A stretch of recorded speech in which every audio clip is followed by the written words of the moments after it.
Quand je lève les yeux vers toi, mon âme espère en ton secours. Bonjour à tous et à toutes.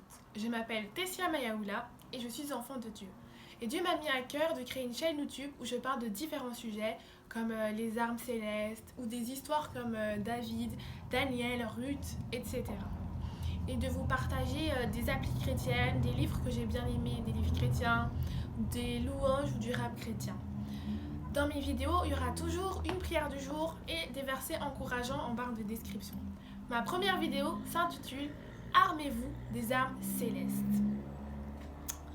Où est-ce qu'on parle de ces armes célestes? Dans Éphésiens 6, au verset 13 jusqu'au verset 18. Prenez donc toutes les armes de Dieu afin que vous puissiez résister dans le jour mauvais. Et après avoir tout mis en œuvre, tenir bon. Oui, tenez bon. Ceignez vos reins de vérité et revêtez la cuirasse de la justice. Mettez pour chaussures à vos pieds les bonnes dispositions que donne la bonne nouvelle de la paix. Prenez en toutes circonstances le bouclier de la foi, avec lequel vous pourrez éteindre tous les traits enflammés du mauvais.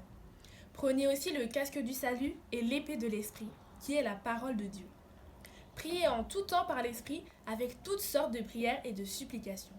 Pour ce faire, restez éveillés et consacrez-vous toujours assidûment à supplier pour tous les saints. Donc à ce moment-là, Paul, il est en prison chez les Romains. Donc il s'est sûrement inspiré de l'armure romaine. Je vous mets juste une photo ici ou quelque part. Et on parle aussi de ces armes célestes, on en parle aussi dans Ésaïe 59 au verset 17. Cette loyauté lui sert de cuirasse et le salut de casque pour sa tête. Il a passé sur lui le vêtement de la revanche, le manteau dont il s'enveloppe, c'est son ardeur à combattre. Donc, on va commencer par le commencement. La première arme qu'on cite dans ce verset, c'est la ceinture de vérité. Il dit au verset 14, « Ceignez vos reins de vérité ». Dans une autre version, la Louis II, ils disent « Ayez à vos reins la vérité pour ceinture ». Qu'est-ce que ça veut dire, avoir la vérité pour ceinture? Donc, j'ai fait des recherches et chez les Romains, la ceinture, c'est ce qui permettait de tenir toute l'armure. Donc, s'il n'y avait pas la ceinture, on ne pouvait pas mettre l'armure. Et la ceinture de vérité, c'est être dans la vérité. Savoir qui on est, notre identité en Christ, savoir que nous sommes sauvés, que nous sommes aimés, et les miracles qui accompagnent ceux qui ont cru. Comme c'est écrit dans Marc 16, au verset 17 jusqu'au verset 18. Voici les signes qui accompagneront ceux qui deviendront croyants. Par mon nom, ils chasseront les démons, ils parleront de langues nouvelles, ils saisiront des serpents, s'ils boivent un breuvage mortel quel qu'il soit, il ne leur fera aucun mal. Ils poseront les mains sur les malades et ceux-ci seront guéris. Donc voilà ce que c'est la ceinture de vérité. Ensuite, nous avons la cuirasse de la justice. Qu'est-ce que ça signifie, la cuirasse de la justice? C'est être juste. Être juste signifie avoir été pardonné, être justifié et faire ce qui est juste aux yeux de Dieu. Si nous avons déjà ces deux éléments, la ceinture de vérité et la cuirasse de justice, rien ni personne ne peut venir nous faire douter de qui nous sommes, que nous sommes sauvés. Parce que nous avons la justice de Dieu que nous avons obtenue par la foi en Christ. Nous savons que nous sommes sauvés et personne ne peut venir nous faire croire le contraire. Car Dieu nous a délivrés de l'autorité des ténèbres, nous a transportés et nous avons la rédemption, nous a transportés dans son royaume, de son Fils bien-aimé, en qui nous avons la rédemption et le pardon de nos péchés. Comme c'est écrit dans Colossiens 1,13. C'est une assurance. Comme nous avons le pardon de nos péchés, nous sommes justes. Comme nous sommes justes, nous devons faire ce qui est juste aux yeux de Dieu. Et ce qui est juste aux yeux de Dieu, c'est d'obéir à ses commandements, comme c'est écrit dans le psaume 119 au verset 172. Car tous tes commandements sont justes. Après ça, on doit chausser nos chaussures de zèle. Car les soldats romains, leurs chaussures c'était ce qui est le deuxième truc le plus important car ça les permettait de faire de longues distances. Nous, ces chaussures de zèle nous permettent d'annoncer l'évangile de paix, nous permettre d'être heureux d'annoncer que Dieu nous a sauvés et qu'il nous donne sa paix, comme c'est écrit dans Jean 14 au verset 17. Ensuite, on a le bouclier de la foi. Le bouclier chez les Romains, il défend contre les traits enflammés de l'ennemi. Et c'est le même bouclier pour nous, il nous défend contre les phrases défaitistes et les attaques de l'ennemi. La foi vient du grec pistis qui signifie dépendance, confiance en Dieu. Ce bouclier est la meilleure des défenses, car la foi se base sur la parole de Dieu. La foi, c'est croire que ce que Dieu fait est pour notre bien et que ses promesses se réaliseront. Comme pour Daniel dans la fosse au lion et ses amis dans la fournaise ardente. Ils ont eu foi que Dieu viendrait les secourir, comme c'est écrit dans le psaume 91.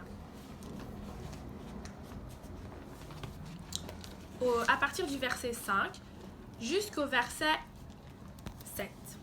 Tu ne craindras ni la frayeur de la nuit, ni la flèche qui vole de jour, ni la peste qui marche dans l'obscurité, ni l'épidémie qui frappe en plein midi. Que 1000 tombent à ton côté, 10 000 à ta droite, rien ne t'atteindra. Donc ils ont eu foi en Dieu et ils ont été délivrés.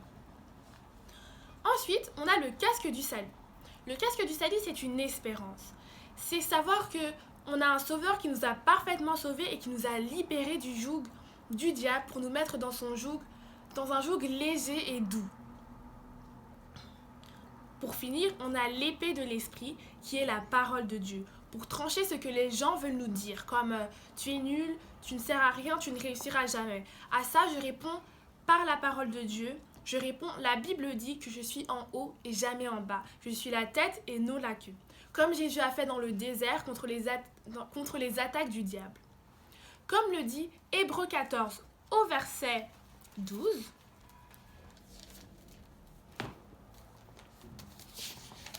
Hébreux 4 au verset 12. C'est écrit « Car la parole de Dieu est vivante, agissante, plus acérée qu'aucune épée à deux tranchants. Elle pénètre jusqu'à la division de l'âme et de l'esprit, des jointures et des mollets. Elle juge des sentiments et des pensées du cœur. » Et comme on l'a dit au début, pour rester éveillé, il faut prier. Comme c'est écrit dans Éphésiens 6, 18, il faut prier. Et dans Philippiens, on dit aussi dans Philippiens 4, au verset 6, « Ne vous inquiétez de rien, mais en tout par la prière et la supplication, avec des actions de grâce, faites connaître à Dieu vos demandes. » Donc comme c'est écrit dans Éphésiens 6, 18, on doit prier les uns pour les autres, donc pour les saints, nos frères et sœurs en Christ. On doit prier pour nos pasteurs, nos églises et les autorités comme les présidents, etc. Parce que tout se passe quand on est à genoux. Nous devons avancer sur nos genoux. Pour finir, je vous propose 2 livres, comme j'avais dit au début. Le premier livre, c'est 1 minute pour ta foi de Patrick Berger. C'est un livre avec plein de thèmes pour les personnes qui veulent passer du temps avec Dieu mais qui ne savent pas trop quoi faire ou quoi lire. C'est plein de sujets comme le baptême, comme le blasphème, le péché, la mort, la chair, les pensées. Il y a plein de petits thèmes avec des images et des petits articles. Le deuxième livre, c'est Réservé aux filles de Caroline Larson. C'est un livre réservé aux filles de 9 à 13 ans. Et là aussi, c'est des petits sujets, quand je me sens nulle, la jalousie, les peurs, quand tu es accro à Internet ou à ce genre de choses. Donc, c'est des livres qui, avec des petits textes, des tests qui nous font apprendre à changer notre comportement avec des versets et on peut prendre des petites notes à la fin. Donc, voilà. Je vais terminer par la chanson du jour, Je me rappelle, de Noémie Cabé. Merci à tous de m'avoir écouté et à très vite.